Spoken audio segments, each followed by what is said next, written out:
परिवार में शामिल हुए हैं और हमारे भाजपा परिवार को एक नई शक्ति का संचार किया है। ऐसे ही हमारे पूर्व कलेक्टर, पूर्व आईएएस, आप सभी के लाडले, आप सभी के भाई डॉक्टर एसपी सिक्री से निवेदन करूंगा कि वो आए और अपने साथियों के बीच में अपना अनुभव साझा करें। जोरदार तालियों की गड़गड़ाहट से इनका स्वागत।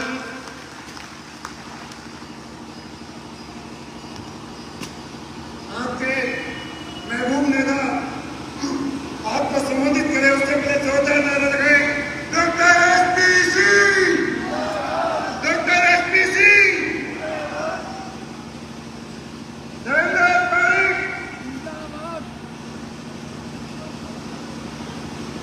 सबको नमस्कार और सबका बहुत बहुत आभार, अभिनंदन। यहाँ पर आज के कार्यक्रम के मुख्य अतिथि माननीय, मेरे लिए सदा सम्माननीय योग्य माननीय जिलाध्यक्ष भारतीय जनता पार्टी हनुमानगढ़ श्रीमान देवेंद्र पारिक साहब, यहाँ पर उपस्थित आज के कार्यक्रम के विशिष्ट अतिथि भारतीय जनता युवा मोर्चा के पूर्व प्रदेशाध्यक्ष, वर्सेटाइल पर्सनालिटी के प्रतीक श्रीमान अशोक सैनी साहब, आज के कार्यक्रम में उपस्थित विशिष्ट अतिथि भारतीय जनता युवा मोर्चा हनुमानगढ़ के आदरणीय सुशील जोशी जी, आज के कार्यक्रम में उपस्थित हनुमानगढ़ केंद्रीय सहकारी बैंक के चेयरमैन श्री राजेंद्र न्योर जी, आज के कार्यक्रम में उपस्थित मंचासी, मेरे लिए सदा श्रद्धेय श्री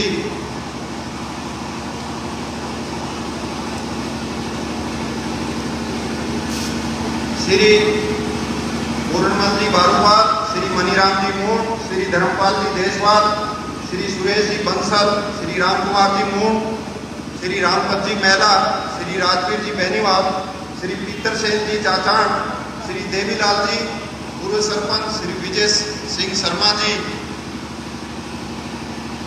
श्री अमर सिंह जी, श्री प्यारेलाल जी, श्री सुरेंद्र बेनीवाल जी, श्री सुरेंद्र मित्तल जी, श्री महावीर भट्टू जी, श्री महेंद्र शर्मा जी, श्री आनंद राम जी, जो प्रदेश ब्राह्मण महासभा के अध्यक्ष हैं, यहाँ पर उपस्थित मंचासीन, बाकी सभी मेरे लिए सदा सम्मानीय भारतीय जनता युवा मोर्चा से जुड़े हुए और वर्तमान जो प्रभारी हैं श्री रवि बंसल जी, श्री शेखावत जी, और मैंने जिनका नाम नहीं लिया उनका मैं मेरे हृदय की गहराइयों से सम्मान करता हूँ। समय अभाव की वजह से मैं नाम नहीं ले पा रहा हूँ सबके के साथ साथ यहाँ पर उपस्थित दूर दराज पूरे भादरा क्षेत्र से पधारे हुए मेरे लिए सदा सम्माननीय, जिनके लिए मैं पलके बिछाए बैठा रहता हूँ, वो मूर्त रूप कार्यकर्ता जिन्होंने मेरे साथ हजारों की संख्या में भारतीय जनता पार्टी को ज्वाइन किया है, हजारों की संख्या में भारतीय जनता पार्टी के सक्षम राष्ट्रीय नेतृत्व के साथ कदम से कदम मिलाकर फैसला किया है कि आज संकल्प लेकर जाएंगे परिवर्तन के लिए स्थानीय स्तर पर और प्रवाह के लिए राष्ट्रीय स्तर पर 2023 और 2024 में अंत में श्री नरेंद्र जी मोदी को पुनः तीसरी बार प्रधानमंत्री बनाने के लिए, ताकि पूरी दुनिया के अंदर भारत का नाम स्वर्णिम अक्षरों में जो 300 साल 400 साल पहले लिखा गया था उसकी पुनरावृत्ति हो, ऐसा संकल्प आज आप लेकर जाएंगे। वो सभी मेरे साथी जो दशकों से मेरे परिवार के साथ कंधे से कंधा मिलाकर चलते आए हैं, यहाँ पर उपस्थित नारी शक्ति की केंद्र सभी महिलाएं जो मेरे लिए सदा सम्मानीय, माँ के समान, बहन के समान, बेटी के समान हैं, यहाँ पर उपस्थित सभी नौजवान साथियों, यहाँ पर उपस्थित वो सारे व्यापारी वर्ग के परम सम्मानीय व्यापारीगण जो वर्तमान व्यवस्था से न केवल भयभीत हैं बल्कि त्रस्त भी हैं, यहाँ पर उपस्थित मीडिया के सभी, जिसके अंदर प्रिंट मीडिया है, जिसके अंदर सोशल मीडिया है, जिसमें प्रिंट मीडिया है, जिसमें अन्य मीडिया है, ये सभी सहयोगी साथी संपादकगण, मैं सभी का मेरे दिल की गहराइयों से, मेरे अंतःकरण से आभार प्रकट करता हूँ कि इस भयंकर गर्मी में, इस जलन भरी दोपहरी में आप इतनी ठंडक के साथ मन में बैठे हैं। मैं आपका बहुत बहुत आभार प्रकट करता हूँ, बहुत बहुत धन्यवाद देता हूँ। मेरे पूर्व के वक्ताओं ने वर्तमान केंद्र सरकार के संबंध में जो बातें बताई हैं वो मैं पुनः रिपीट करूँ, समय की बर्बादी होगी।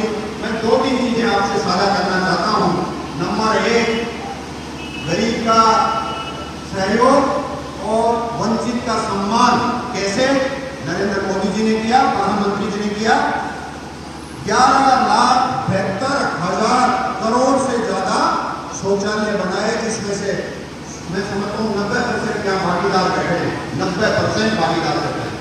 आप देखिए पिछले 9 साल में 4 करोड़ से ज्यादा पक्के मकान बनवा के दिए हैं।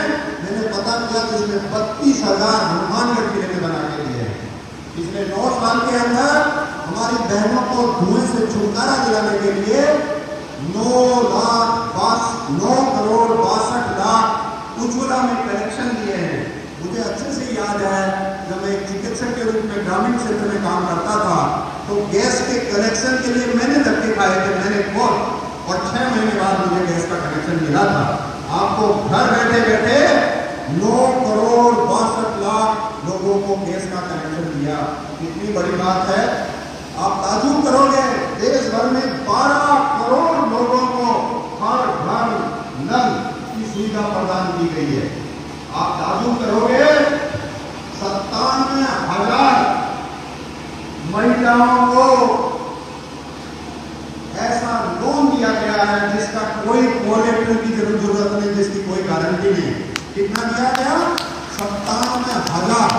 और उन 57,000 की वजह से क्या हुआ आप सोच नहीं सकते। ऐसे उद्योग धंधे लगे कि भारत का नाम स्टार्टअप में दुनिया में अमेरिका चीन के बाद तीसरा नंबर आ गया, जबकि जर्मनी, फ्रांस, इंग्लैंड और जापान को अपने पीछे छोड़ दिया। ये है नया भारत, ये है मोदी जी का भारत, ये है आपका भारत, ये है मेरा भारत। मैं आपसे निवेदन करना चाहता हूँ विशेष रूप से नौजवानों से कि ऐसे भारत का निर्माण हुआ है जिसमें प्रत्येक दिन देश के अंदर 2 कॉलेज प्रत्येक दिन और हर हफ्ते एक विश्वविद्यालय नया स्थापित हो रहा है। हर रोज 2 कॉलेज, हर 7 दिन में एक विश्वविद्यालय। कल्पना नहीं कर सकते, सिर्फ 33 विश्वविद्यालय थे जब भारत आजाद हुआ था पूरे देश के अंदर। अब हर हफ्ते एक विश्वविद्यालय बन रहा है। आज का भारत ऐसा भारत है, आप सोच नहीं सकते। 1 करोड़ 40 लाख लोगों का कौशल विकसित किया गया है। 1 करोड़ 40 लोगों का नरेंद्र मोदी जी के सक्षम नेतृत्व में क्यों किया गया कि अगर कौशल युक्त व्यक्ति कोई उद्योग धंधा लगाता है तो वो न केवल खुद को रोजगार देता है बल्कि एक उद्योग में एक व्यक्ति सैकड़ों अन्य लोगों को रोजगार देता है। कैसे देता है? मैं आपके गांव में गया, आपके चौक में बता के आया। मेरे मिलने वाले हैं, मेरे नजदीक के रिश्तेदार हैं, उन्होंने छतरी के नीचे गंगानगर की सड़कों पे 15 साल पहले सामान बेचना शुरू किया। क्या सामान? जो आप घर में काम में लेते हो, दाल है, क्या काम? चना है, क्या काम?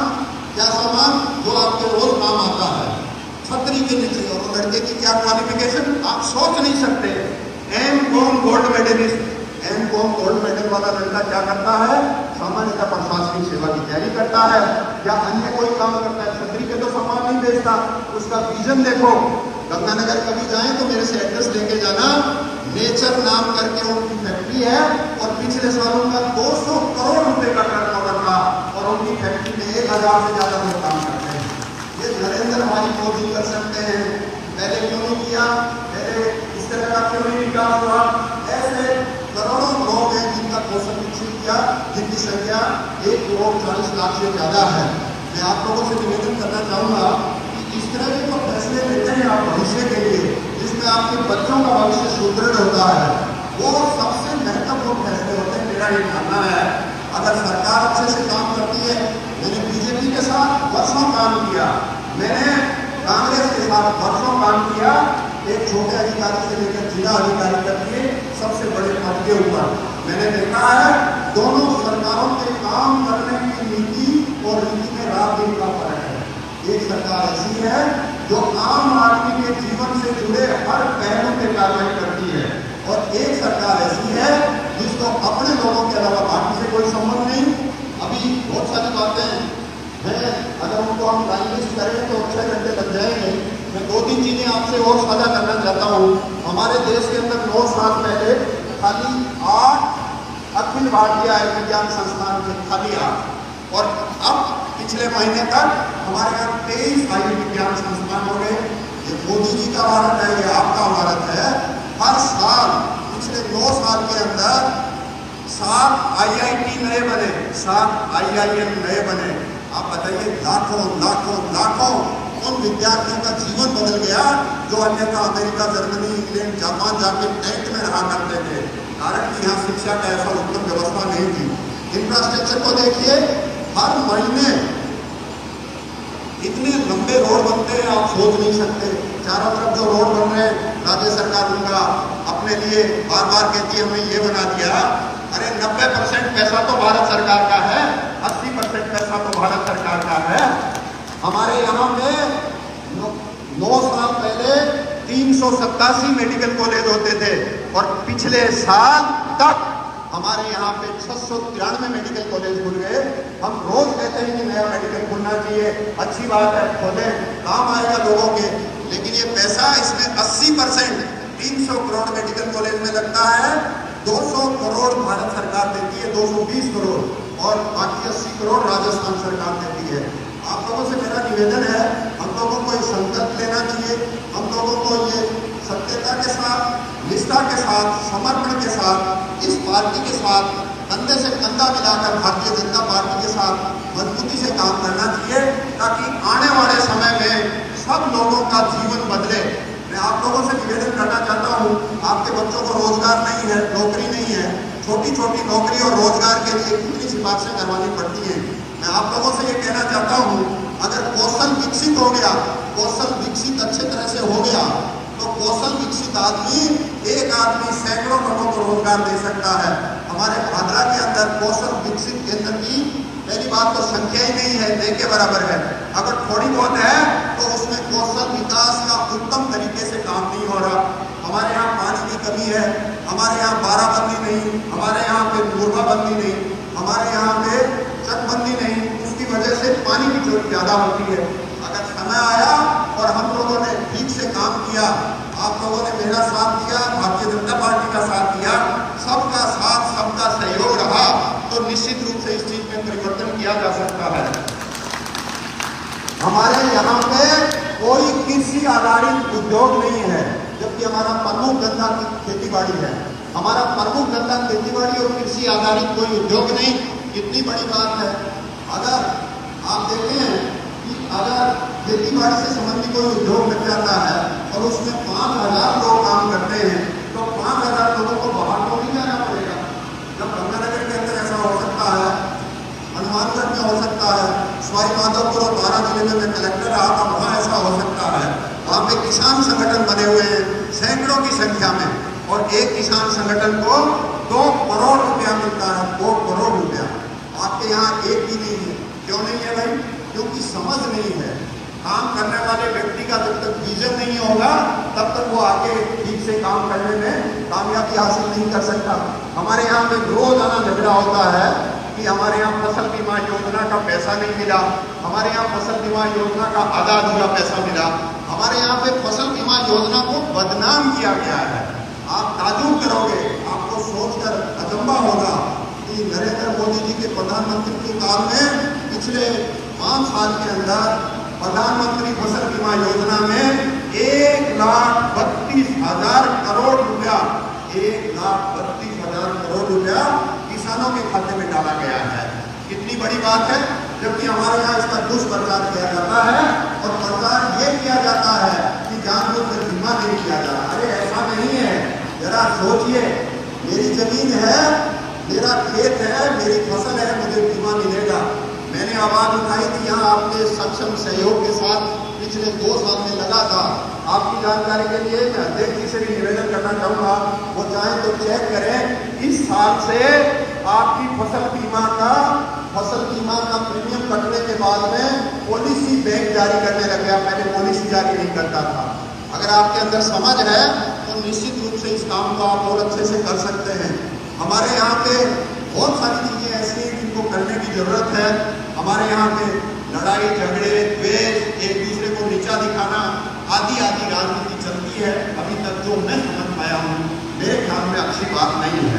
मैं हमेशा कहता हूँ कि अगर सत्ता का केंद्र कोई बनता है तो सत्ता का केंद्र ऐसा होना चाहिए जो अपने आदमी का काम तो पहले करे, लेकिन वाजिब काम हर आदमी का करे, हर आदमी का करे।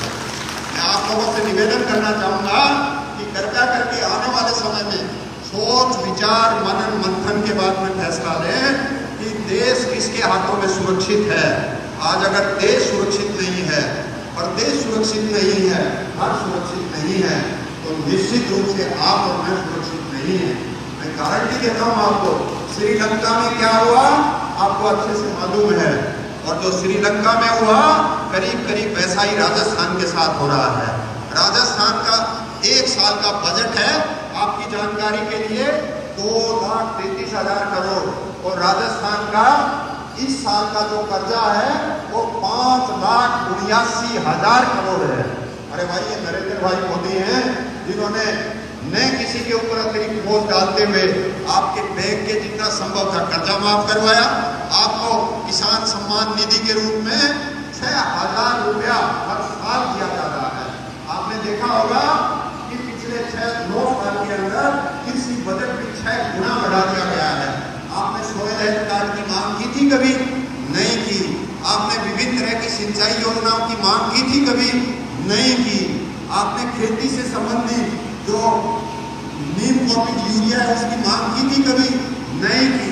दुनिया भर के अंदर इन चीजों की कीमत 5 गुना बढ़ गई, लेकिन आपका खाद का कट्टा जो पहले 1100 रुपये में मिल रहा था 1150 में, आज वही 1150 में मिल रहा है।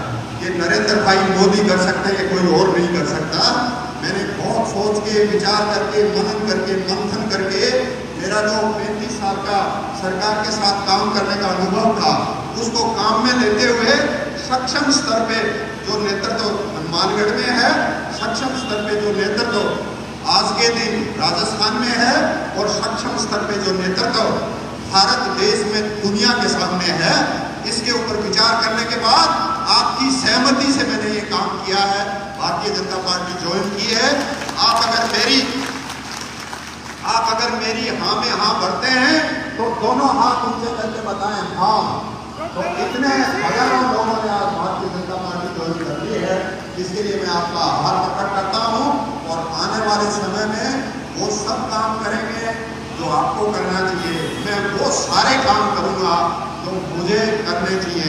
मैं समझता हूँ कि निर्वाचित जनप्रतिनिधि अगर जनता के भावनाओं के अनुरूप काम करे तो वो इलाका सब्ज बाग बन जाता है, वो इलाका पूरा का पूरा आबाद हो जाता है। आज अगर किसी का थाने तहसील में काम पड़ जाता है, उसकी जान निकल जाती है, अच्छी बात नहीं है। भरी दोपहरी में सरकार का अपहरण हो चुका है, और अपहरणकर्ता क्या बोलता है मेरी आदत नहीं है कि मैं उसको रिपीट करूं, अच्छी बात नहीं है। मेरा आप लोगों से निवेदन है कि ऐसा मौका भविष्य में कभी नहीं आए। इसके लिए जरूरी है कि सब लोग मिलकर एक साथ, एक भावना के साथ में न केवल खुद आगे बढ़े बल्कि सबको आगे बढ़ने के लिए प्रेरित करें। मेरा आप लोगों से अनुरोध है कि जो रास्ता हमने अभी तय किया है उस रास्ते का अगर ठीक से आप सब लोग अनुसरण करेंगे तो मेरा ये मानना है आने वाला समय बहुत ताकतवर, बलवान, सुदृढ़ और सुनहरा समय सबके लिए आएगा। मैं उम्मीद करता हूँ कि आज हम यहाँ से संकल्प लेके जाएं कि स्थानीय स्तर पे 3-4 महीने बाद पक्का परिवर्तन कर देंगे, और 2024 में देश को ऐसा समृद्धशाली बनाएंगे, देश को ऐसा समृद्धशाली बनाएंगे मतदान के माध्यम से कि नरेंद्र भाई मोदी दुनिया के अंदर ऐसा नेतृत्व जो आज तक कभी नहीं हुआ ऐसा प्रदान करें, ऐसी ताकत देंगे। हमारे वर्सेटाइल, डायनेमिक, विचारवान, गुणी माननीय जिलाध्यक्ष श्री देवेंद्र पारिक साहब ने समय निकाला, बहुत ही कम समय, कम नोटिस में। मैं मेरे दिल की गहराई से इनका आभार प्रकट करता हूँ। हमारे भाई अशोक सैनी जी जो हर समय मेरा मार्गदर्शन करते रहते हैं, हमारे सुशील जोशी जी जो हर समय मेरे कामों की वकालत करते हैं और मेरा मनोबल बढ़ाते हैं। यहाँ पर मंचासीन सभी मेरे पुराने साथी, जिसमें सेरडा से हमारे हीरालाल जी, मैंने कहा मैंने कुछ नाम नहीं बोले, श्याम जी मैंने पहले नाम नहीं बोला, सुभाष जी मैंने पहले नाम नहीं बोला, बलजीत राव मैंने पहले नाम नहीं बोला। इस तरह के जो जितने कार्यकर्ता हमारे यहाँ पे बैठे हैं, ढाका जी बैठे हैं, के साथ साथ आप सब लोगों ने इतनी भरी दोपहरी में इतने शांति के साथ मेरी बात सुनी और इंतजार किया और कई किलोमीटर आप पैदल चल के आए। मैं पुनः मेरे दिल की गहराइयों से आपका आभार प्रकट करता हूँ। समय समय पे आपका मार्गदर्शन मिलता रहे, आपका सहयोग मिलता रहे, आपके दर्शन मात्र से मुझे ताकत मिलती है, आपकी मुस्कुराहट से मेरा मन मुस्कुराता है। मैं इस तरह की नेचर का आदमी हूँ। मैं उम्मीद करता हूँ कि निश्चित रूप से भविष्य में भी ये कारवां लगातार आगे बढ़ता रहे और हम सबको सामूहिक ताकत के रूप में आगे प्रवर्धित करता रहे, ताकि हम देश और दुनिया के अंदर एक ऐसी मिसाल कायम करें, जैसा अभी पूर्व के वक्ताओं ने बताया कि भादरा को न केवल राजस्थान बल्कि पूरा देश याद रखे।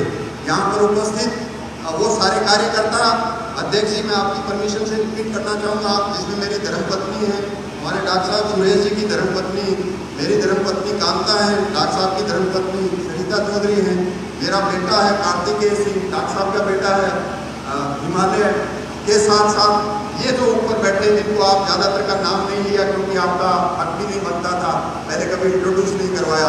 इन्होंने रात दिन मेहनत करके इस कारवां को आगे और बढ़ाने और मजबूत करने के लिए काम किया।